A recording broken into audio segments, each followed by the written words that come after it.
nasasagot na mabuti ng mga batang abogado ni Vice President Inday Sara yung mga paratang na ginagawa ng prosecution panel at ng kanilang mga witnesses, no, na kuminsan ay halatang-halata na either coached, kung basta pinag-aralang mabuti kung anong sasabihin, pero nahuhuli naman na either nagsisinungaling o di kaya ay hindi naiintindihan.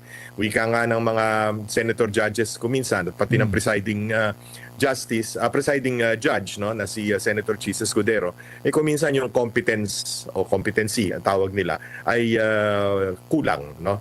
So ganun pa lang sa ngayon ang aking pananaw. Kung basta para bang ilang taon na tayong binabagabag ditong impeachment, 2 beses na pag-i-impeach kay Vice President Inday Sara para sa halaga na kung tutuusin mo ay katiting ng halaga ng winaldas, no, sa korupsyon, no, sa flood control at sa iba pa, pati sa PhilHealth, pati sa PDIC, lahat halos nasangay ng gobyerno no. Pero nakatuon ang pansin ng ating mga politiko dito lamang sa impeachment trial, samantalang talagang ang taong bayan hindi na malaman kung paano ano kakainin sa kinagabihan o sa susunod na araw, no. Kaya sa tingin ko, sa aking pananaw, no, sa malaot madali lalo lamang na bababa ang approval rating ng kasalukuyang administrasyon at lalo namang gaganda o tataas ang public approval at lalong-lalo na yung tiwala, yung trust rating na mas importante sa ating pangalawang Pangulo. Sa mga abogado siguro ang tawag dito ay forum shopping. Nandun na nga sa Senado, impeachment trial, pagkatapos maghahanap ka pa ng sa korte naman ng the same cases, no? Grave threats, yung unang-unang tinalakay sa impeachment trial, na nakita rin naman natin na may pinaghuhugutan yung bugso ng damdamin ni Vice President Inday Sara. Pero kaya halatang-halata na persecutory lamang ito no? Kaya lalo lamang na-turn off, lalo lamang nagagalit ang taong bayan sapagkat malinaw na lisya, maling-mali ang ginagawa laban kay Vice President Inday Sara sa paghangad lamang na mawala siya sa politika ng 2028. Mabanggit ko lang, Admar, recently halimbawa, may nilabas na survey. Hindi ko nababanggitin kung anong kumpanya ito. Pero ang pinalalabas, pagka daw may tambalang Lenny at Raffy Tulfo, angat na ng kaunti. Actually, margin of error. Pero angat na ng kaunti kaysa sa tambalang VP Inday Sara at si Senator Amy Marcos. Ito'y katawa-tawa sapagkat ang napaka-importante sa paggawa ng survey, kaya halatang-halata mong itong survey na ito talagang sinadya lamang ng kung sino nagbayad sa survey company na ito. Bakit ka magkakaroon ng survey at this point na ang research design mo, ang questionnaire mo, ang tinatanong mo, meron na kagad tambalan, no? 2 pinagbabanggaan mong tambalan na maliban kay VP Inday Sara, siya lang naman ang nagsabing siya ay tatakbo sa 2028. Correct. Nagsabi ba si Amy Marcos, Senator Amy Marcos, na siya ay tatakbo bilang Vice President ni Inday Sara? Hindi. Si Lenny ba at saka si Tulfo, nagsabi na sila ay tatakbo. So halatang-halata mo na talagang sinadya na kasi alam nila na parang asiwa ang taong bayan kung ang magtatandem ay parehong babae. At wala naman sigurong, at pangalawa, ang ipapareho mo pa kay VP Inday Sara ay isang Marcos. So talagang kung basta sinadya yung tanong, no, para makakuha ng mas malaking boto para dun sa tambalang Lenny Tulfo na pareho naman hindi naman nagsasabing sila'y tatakbo. So halatang-halata ang mga lahat na lamang ng propaganda tools ay ginagawa nila, pati yung paggawa ng mga survey na dubious ang research design para lamang pakita sa taong bayan na humihina si VP Inday Sara, which is very far from the truth.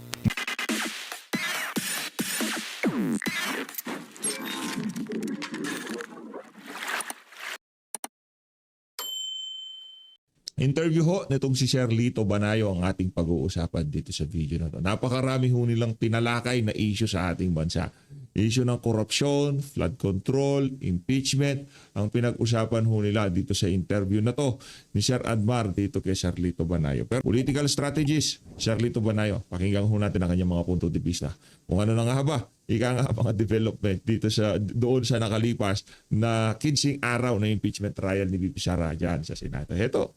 Sa iyo, Admar, at salamat sa SMNI sa pag-anyaya sa akin ngayong gabi. Opo, Saludo sa SMNI kasi paano na lang kung wala SMNI, di ba? Isa ho talaga siya sa mga masigasig na tumalakay doon sa mga issue na ayaw pag-usapan ng mga mainstream media, di ba? Isa ho, ano ho yan, ika nga, maraming salamat sa SMNI talaga. 15 araw na po sa impeachment trial. Sa tingin nyo po, nakaapekto na ng husto kay Vice President Sara Duterte itong mga nabubunyag sa impeachment court, or lalo lang nadadagdagan yung kanyang political capital dahil hindi pa malinaw kung meron nga ba talaga siyang nagawang kamalian na impeachable offense? Unang-una, Admar, pinasuri ko sa mga wika nga parang fact checkers, no, at lumalabas na paunti ng paunti ang nakikinig doon sa live transmission ng impeachment trial sa Senado, no, para bang ang mga tao ay either hindi nabobore o hindi natutuwa doon sa mga balitaktakan na masyadong legal, masyadong technical, o di kaya ay dahil nga sa hirap ng buhay, imbis na manood ng impeachment trial, kung paano na lang sila kakahig para makatuka miski na kaunti, no, yun ang tingin kong unang observation diyan sa impeachment trial.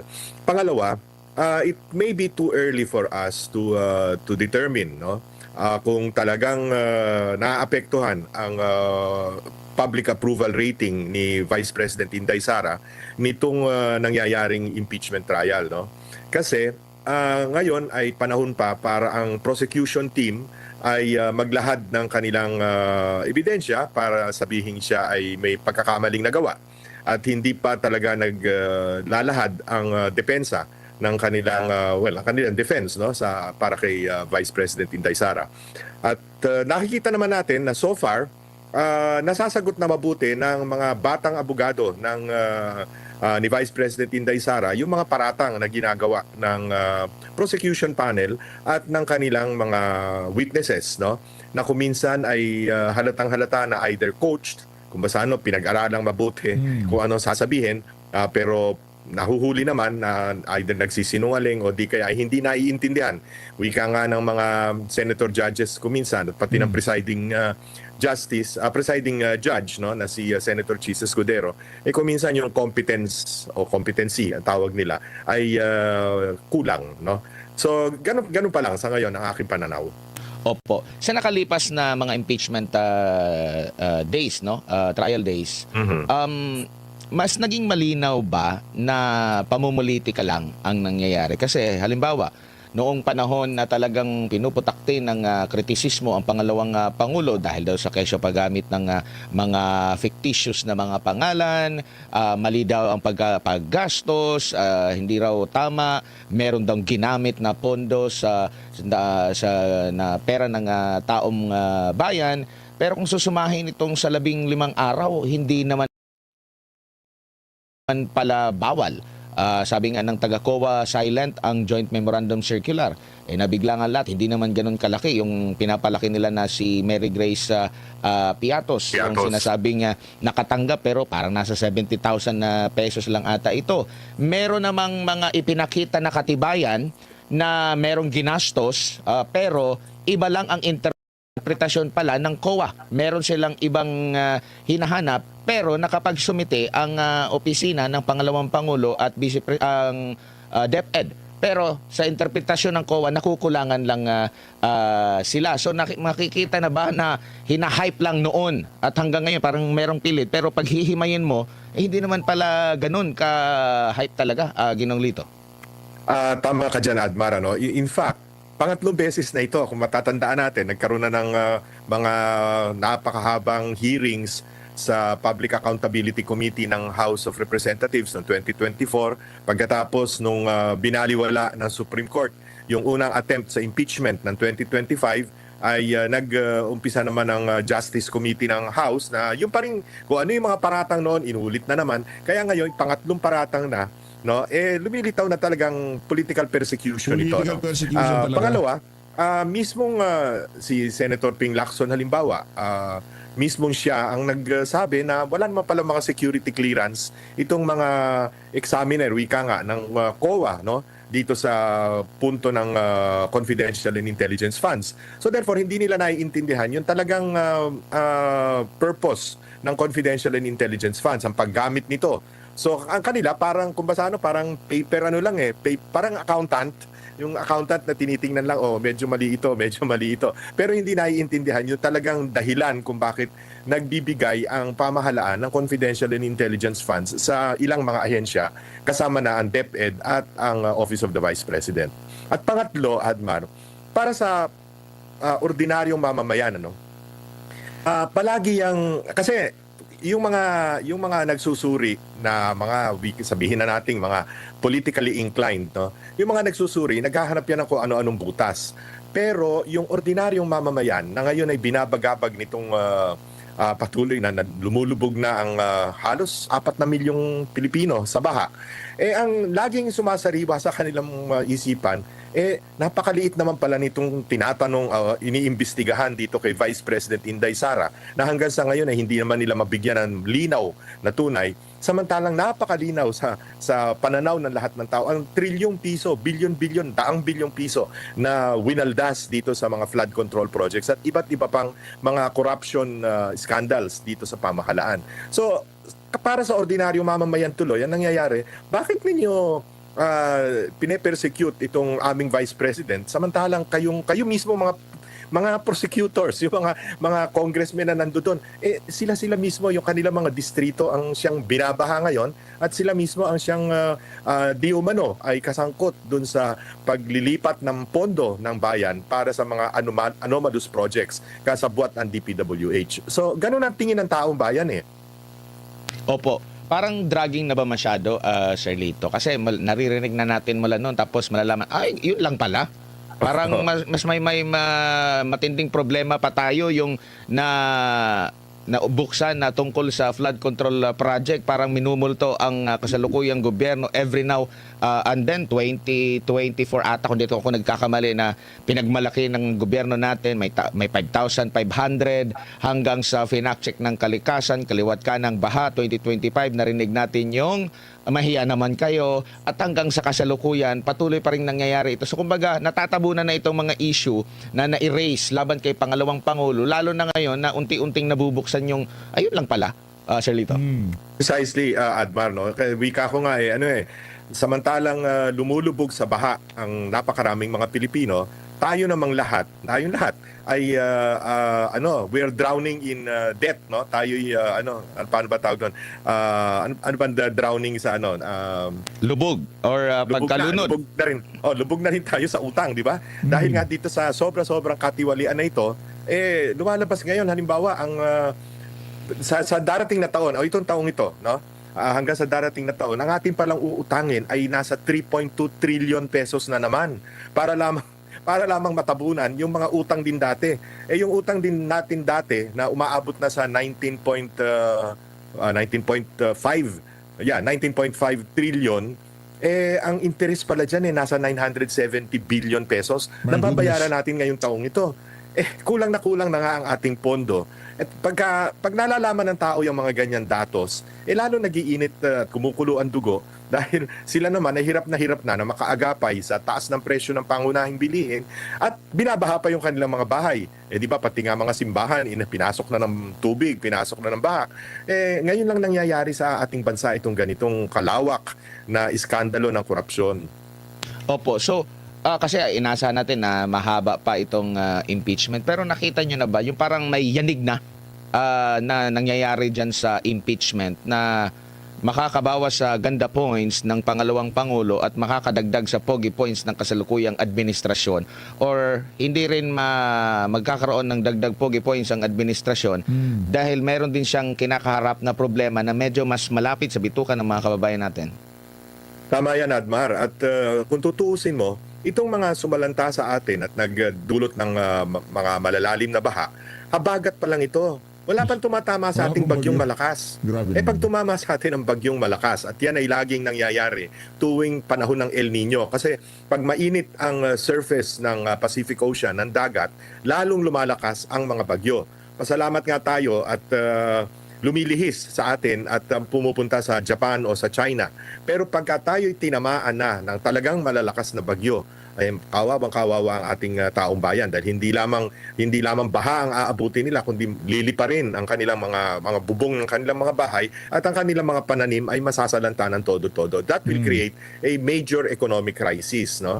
Kanya kung paano para bang ilang taon na tayong binabagabag ditong impeachment, 2 beses na pag-i-impeach kay Vice President Inday Sara para sa halaga na kung tutuusin mo ay katiting ng halaga ng winaldas, no, sa korupsyon, no, sa flood control at sa iba pa, pati sa PhilHealth, pati sa PDIC, lahat halos nasangay ng gobyerno no. Pero nakatuon ng pansin ng ating mga politiko dito lamang sa impeachment trial, samantalang talagang ang taong bayan hindi na malaman kung paano ano kakainin sa kinagabihan o sa susunod na araw, no. Kaya sa tingin ko, sa aking pananaw, no, sa malaot madali, lalo lamang na bababa ang approval rating ng kasalukuyang administrasyon at lalo namang gaganda o tataas ang public approval at lalong-lalo na yung tiwala, yung trust rating na mas importante sa ating pangalawang Pangulo. Opo. Ang pangalawang Pangulo, merong nabasura na reklamo sa DOJ lamang, inciting to sedition, pero may umusan na kaso na grave threat na nasa RTC na. Though merong motion na pinapabasura na itong kaso na ito. Nakikita niyo po ba ang pattern na naghahanap ng maraming kapamaraanan talaga para ma-destabilize ang pangalawang Pangulo, Sir Lito? Sa mga abogado siguro, ang tawag dito ay forum shopping. Nandun na nga sa Senado, impeachment trial, pagkatapos maghahanap ka pa ng sa korte naman ng the same cases, no? Grave threats, yung unang-unang tinalakay sa impeachment trial, na nakita rin naman natin na may pinaghuhugutan yung bugso ng damdamin ni Vice President Inday Sara. Pero kaya halatang halata na persecutory lamang ito no? Kaya lalo lamang na-turn off, lalo lamang nagagalit ang taong bayan sapagkat malinaw na lisya, maling-mali ang ginagawa laban kay Vice President Inday Sara sa paghangad lamang na mawala siya sa politika ng 2028. Takot na takot sila dahil hanggang sa ngayon patuloy na malakas ang survey ratings, no? Ang public approval, performance approval at trust rating ni Vice President Inday Sara. Opo. Nakikita nyo rin po ba sa 2028? Alam natin kung ang nai-imagine siguro ng ating mga kababayan pag ang Duterte ang nanalo sa 2028, yan yung kinatatakutan ng kasalukuyang administrasyon kasi isipin talaga nila mababalikan sila. Pag hindi naman si BP Sara Duterte ang manalo, safe na ba ang Marcos administration? Safe na ba si PBBM? Kasi ang nakita natin na medyo kaalyado niya ngayon, yan yung mga katunggali din niya dati na nagkaroon ng sila yung nagkaroon ng unity team. Yung unit team dati nawala na. Sinusuka. Opo. Yung mga sinusukat dati na ngayon kinakain na naman nilang muli, no? It's very funny, no? Kaya nga lagi ko sinasabi doon sa mga kaibigan kong dilawan, na oy, tandaan nyo nga kailan ba namatay at sino ba nagpapatay kay Ninoy Aquino, no? Anong karapatan meron? Anong pumasok sa isip ninyo at nakikipagkontsabahan ngayon kayo dito sa administrasyon ni BBM, no? Kaya nakikita yan ng taong bayan, malinaw sa kanila na para bang itong mga ito sa paghahangad lamang na makabalik sa kapangyarihan ay gagawin ng lahat, no? Kaya nga yung isinuka na kinakain na muli, no? Napaka sa ating mga Pilipino hindi lang katawa-tawa kundi napakasamang ugali ng ganyan, no? Mabanggit ko lang, Admar, recently halimbawa may nilabas na survey. Hindi ko na babanggitin kung anong kumpanya ito. Pero ang pinalalabas, pagka daw may tambalang Lenny at Raffy Tulfo, angat na ng kaunti. Actually, margin of error. Pero angat na ng kaunti kaysa sa tambalang VP Inday Sara at si Senator Amy Marcos. Ito'y katawa-tawa sapagkat ang napaka-importante sa paggawa ng survey, kaya halatang-halata mong itong survey na ito talagang sinadya lamang ng kung sino nagbayad sa survey company na ito.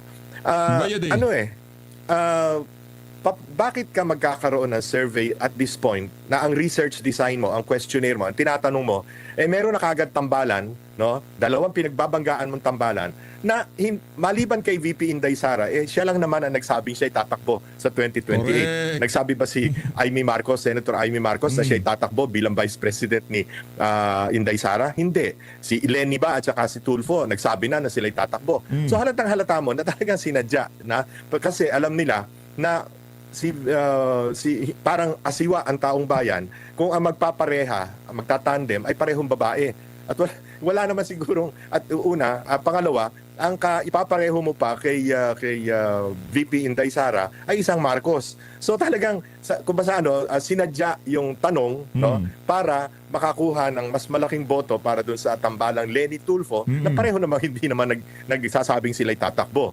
So halatang halata ang mga lahat na lamang ng propaganda tools ay ginagawa nila, pati yung paggawa ng mga survey na dubious ang research design para lamang pakita sa taong bayan na humihina si VP Inday Sara, which is very far from the truth. Bakit hindi na lang solo-solo na lang kung Precisely. presidente? Diba, yun lumabas na lang. naman sa Pulse Asia yung solo-solo. Lumabas din sa WR numero yung solo-solo. O hindi ba, ang laki ng, pagsamahin mo man ang boto ni Lenny at saka ni Raffy Tulfo, lamang pa rin. Pagsamahin mo yung dalawa, lamang pa rin si VP Inday Sara. So, kaya halatang halata may mga survey firms na siguro para sa akala nila, mabobola nila ang tao na pwede yung kanila. Okra Research yan, Okra Research. Akala nila maluloko nila sa bayan ng Pilipinas. Sinasabi ko, di ba, kitang-kita naman yung panlulokong ginawa ng Okra Research doon. Saka ang daming pwedeng itandem kay VP Sara. Ang daming pwedeng itandem. Itatandem mo si Amy Marcos. Diba? Kung di ba naman kayo sa kalahati. Nilang methodology na yon, no? Yung research design na maling-mali. Ako prediction ko, Shirley Tobanayo, maraming magsasarang survey firm pagpasok ng 2028. Fearless Forecast PH Update. Maraming magsasarang survey firm pagpasok ng 2028. Ano po ang nakikita nyo naman po for next year, Sir Lito?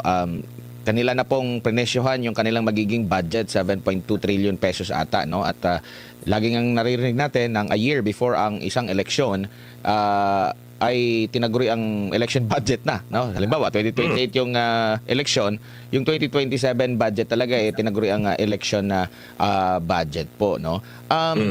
Tingin niyo po ba mas lalo pang bibigat yung mga akusasyon at kakayanin pa ba nila talaga na merong ibabangga sakali man dito kay VP Sara Duterte, or masyado nang huli ang panahon dahil sa dami ng parang ang tingin niya parang eksperimento, ang dami na nilang mga pinalutang na pangalan pero hindi pa rin lumutang na mas mataas sa pangalawang pangulo po, Sir Lito?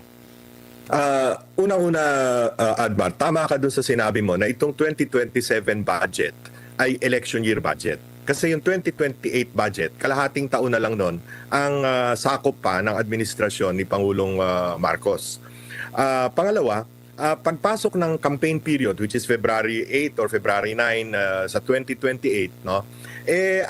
Hindi ka na pwedeng gumasta ng pondo ng gobyerno para sa mga proyekto, no? Meron na tayong public works ban at that time, no?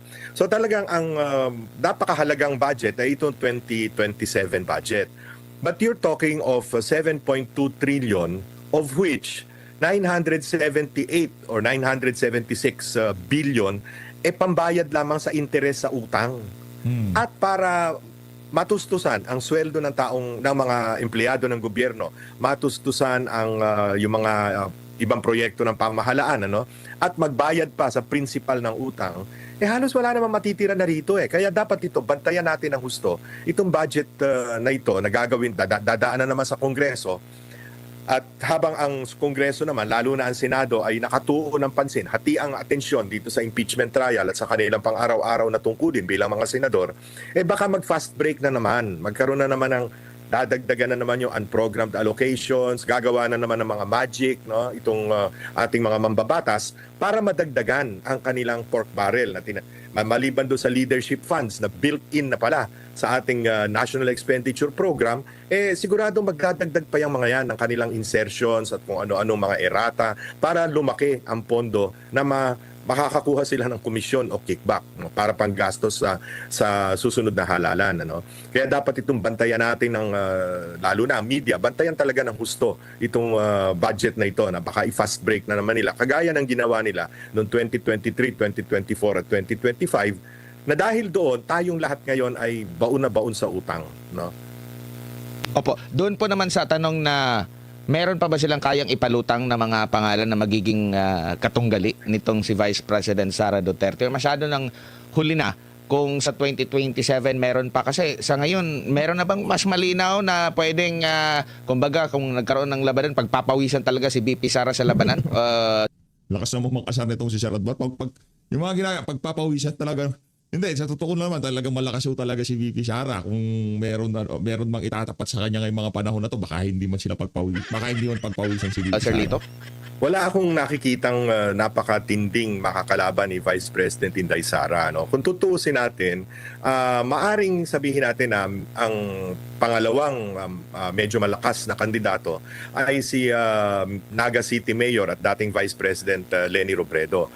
Pero alam mo, natalo na si Vice President Leni no nung 2022, no? At siguro mahirap para sa kanya na magdesisyon na sumabak na muli sa pagkandidato sa presidency. To begin with, sa ating kasaysayan, walang natalo sa pagkapangulo ng minsan na sa pangalawa o pangatlong pagsubok na naman ay nanalo pa, no? Unfortunately, yun yung tinatawag na regla ng ating politika sa presidency.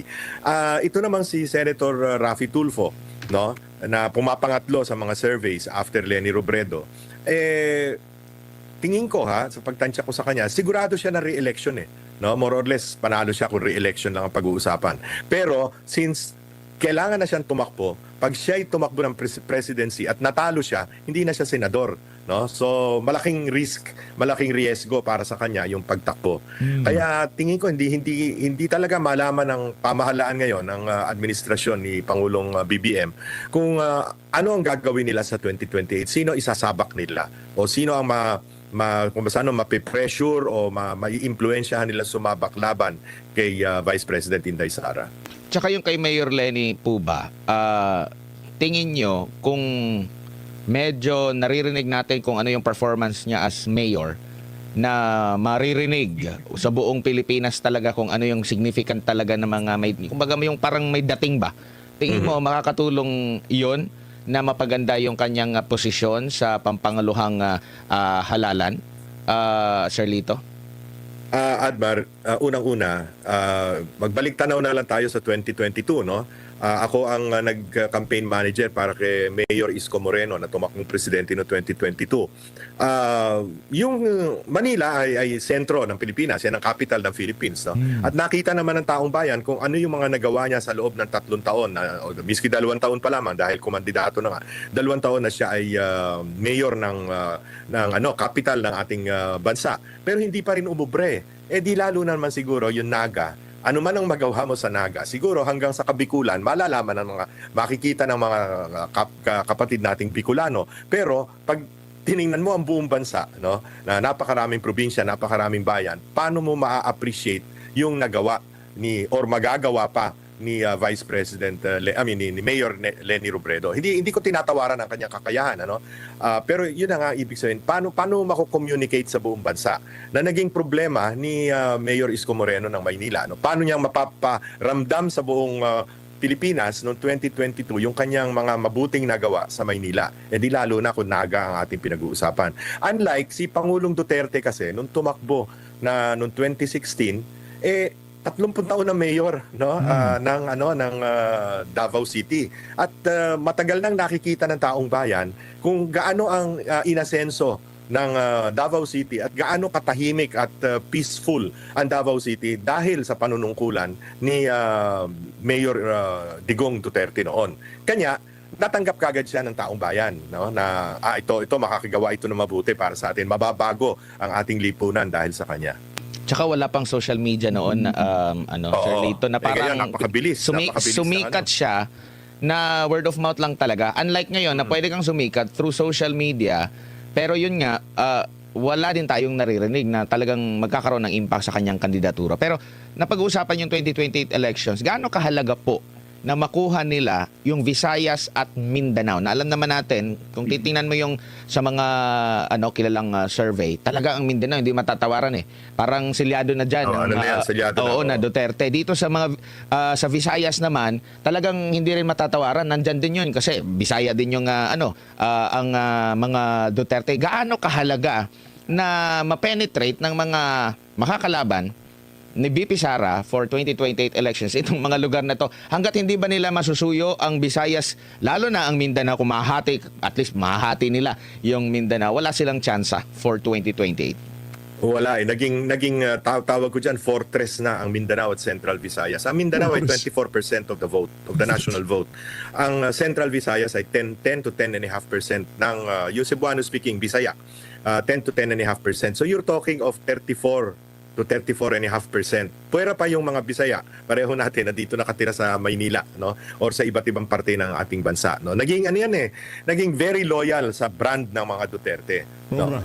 Pag mahirap yan tapatan dahil unang-una, yung tinatawag nating Greater Manila area, yan yung Katagalugan, which is Southern Tagalog, plus NCR, plus Calabarzon, no? Puwera siguro yung mga Ilocano speaking part ng Central Luzon, no?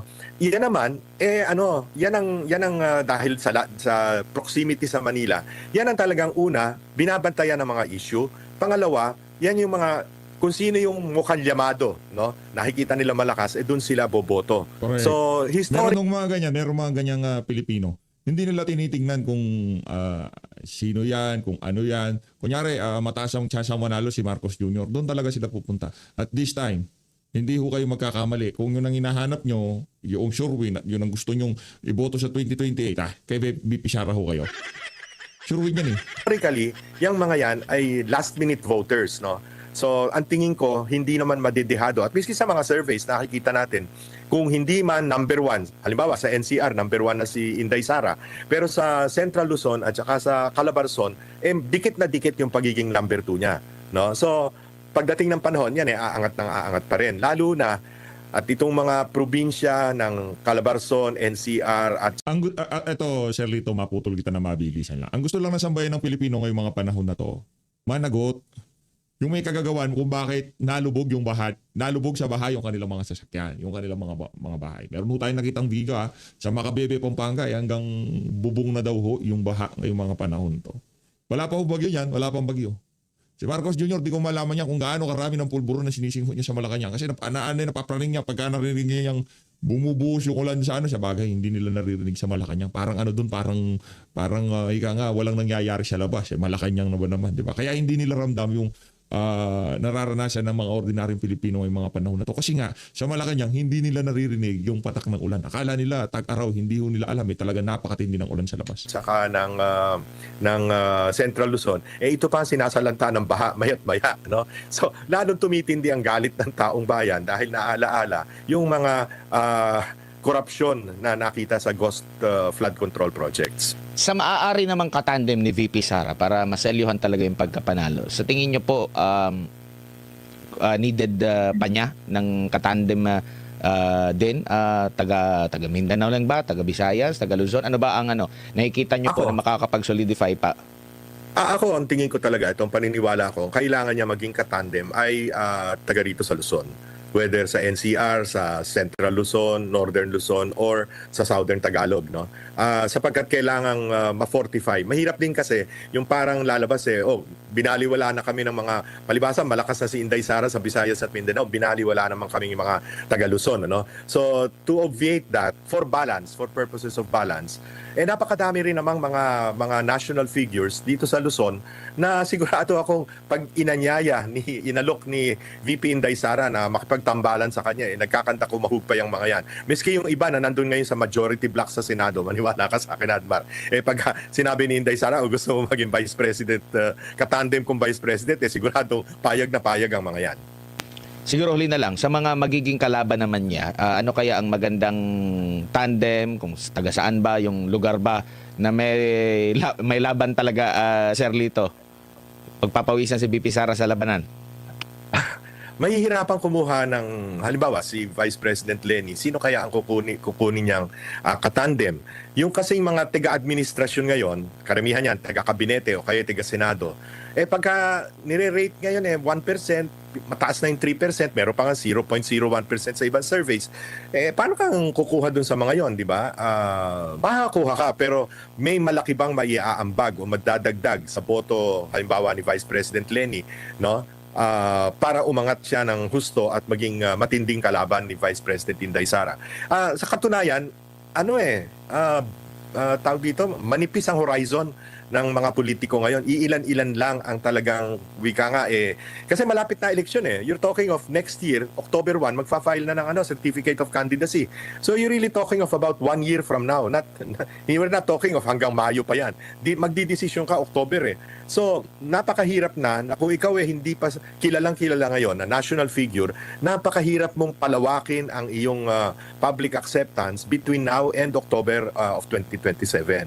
Kaya mukhang sa ayaw at sa gusto ng mga Pinklawan, mga Dilawan at mga kakaalyado ni Pangulong Marcos, mukhang destined si Vice President Inday Sara na maging susunod na Pangulo ng ating bansa. At harinawa ay gawin niya ang mga kailangan gawin para ma-reforma ng todo-todo itong ating bansa. Magkaroon ng reset.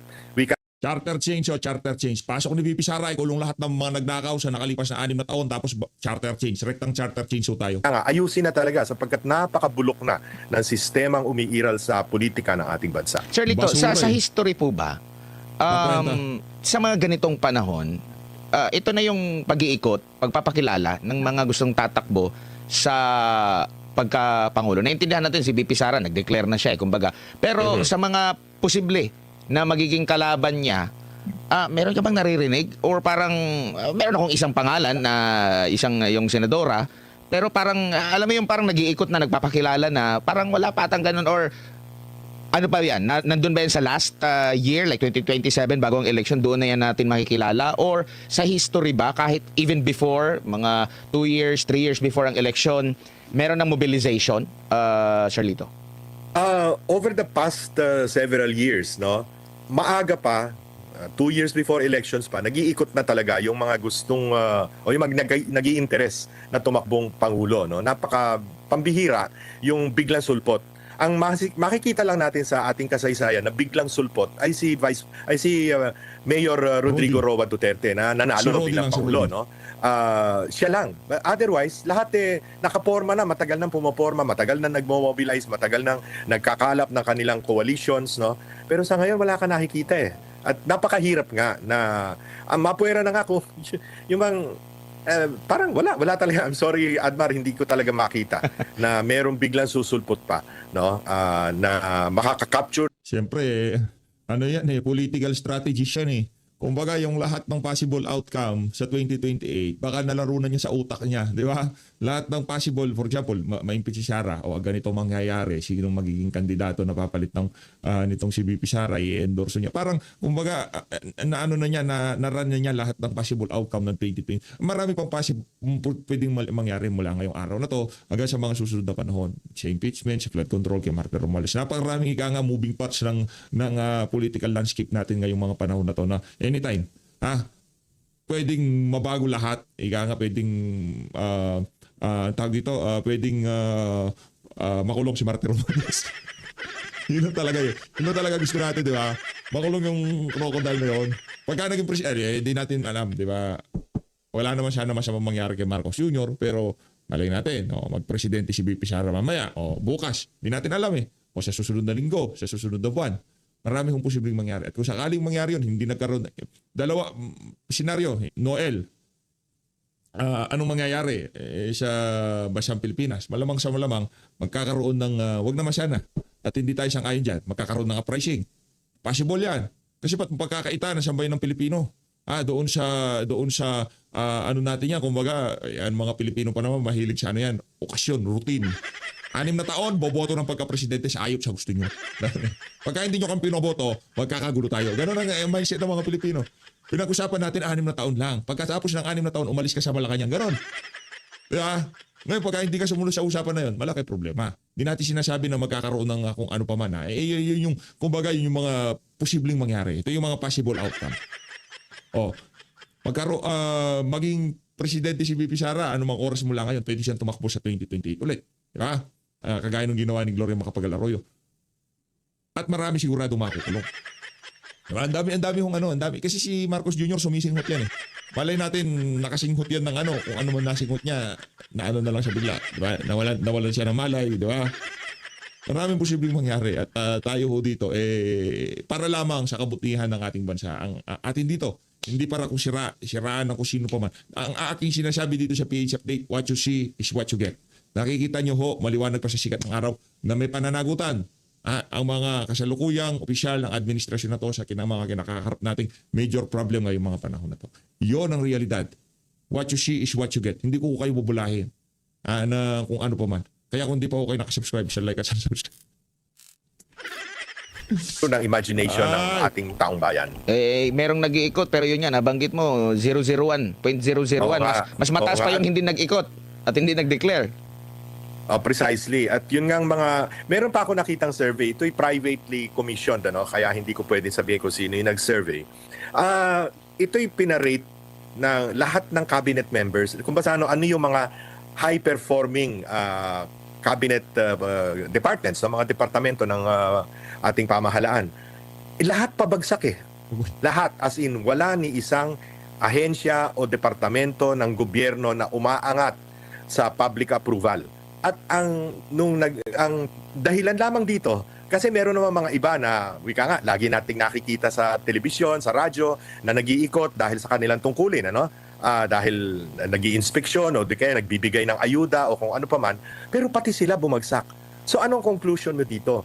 Sila'y pinababagsak hindi dahil sa sila'y bulok na administrador ng department or cabinet member, kundi dahil bumabagsak ang kanilang approval rating dahil pabagsak ang tiwala sa pamahalaan ni Pangulong Marcos. Kumbaga nadamay sila, Sir Lito. Pabigat pa si Pangulong Marcos sa kanila.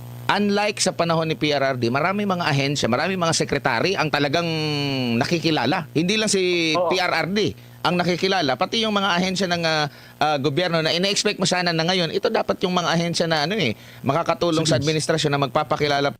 Si Vince. Si Vince pwede itong si Vince. Viable to. Kasi nung last administration, mainit ang pangalan ni Vince Dizon. Sa totoo lang mainit ang pangalan ni Vince Dizon nung last administration. Di lang siya tumakbo ng pagkasenador pero mananalo siya. Yung panahon ni dating Pangulong Rodrigo Duterte. Ngayon, hindi pa nga siya nakaalagwa sa national post, elected national post. Wasak na ho siya sa administrasyon na to. Di ba? Tinatambal nila Lenny Vince. Hindi kumakagat si Vince. Hindi kumakagat si Lenny. Ngayon naman, ang ginawa nila, binayaran nila yung Okra Research. Palalo, pero parang walang mapili ang mga kalihim pa naman ngayon, karamihan mga acting. Yun na nga, isa pa. So, wala pang security of tenure man lang sa natitirang 2 taon pa nitong pamahalang ito. Totoo yan, At yun, talaga, nakita ko doon sa survey na yun, na ang talagang dahilan ng pagbaba ng performance approval nitong mga cabinet members at ng kanilang departamento ay dahil kay Pangulong Marcos. Hindi dahil sa sila'y tamad, hindi dahil sa sila'y hindi nila ginagawa ang kanilang trabaho, sapagkat meron namang iilan na talagang nakikita nating masipag, nakikita nating talagang tumutulong sa taong bayan, pero mukhang nagiging pabigat yung the fact na naubusan na ng tiwala ang taong bayan sa liderato ni Pangulong Marcos. Unfortunately for him. Opo, Sir Lito, maraming salamat sa inyong oras. Sir Lito, maraming salamat Maraming salamat ako kasi gusto ko naririnig to si Sir Lito Kumbaga, alam naman natin kung ano nangyayari sa ating bansa. Pero si Sir Lito, siyempre, political strategist. Talagang yung credibility niya, yung reputasyon niya pagdating sa kanyang walang kabayas-bayas na pag-aanalisa, pagsalansa ng mga issue, di ba? Kung ano yung pwedeng mangyari sa politika sa ating bansa. Walang ika nga, what you see is what you get. Yan si Sir Lito Banayo. Palakpakan natin. Ala PH update niya. Maraming salamat to.